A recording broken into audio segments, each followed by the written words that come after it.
Super oltin to'p yaqin orada topshiriladi va bu futbol mukofotlari tarixidagi eng baland ovozli voqeaga aylanishi mumkin.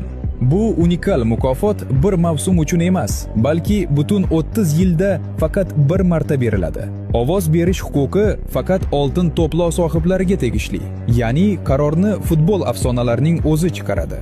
Birinchi va yagona marta bu mukofotni Alfredo Di Stefano olgan edi. 2989-yilda futbol rivojiga qo'shgan hissasi va ajoyib karyerasi uchun.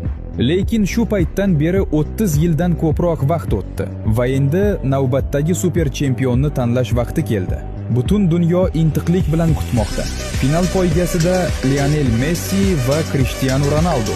Messi eng ko'p salet oltin to'p sohibi, jahon chempioni va beqiyos iqtidor sohibidan biri.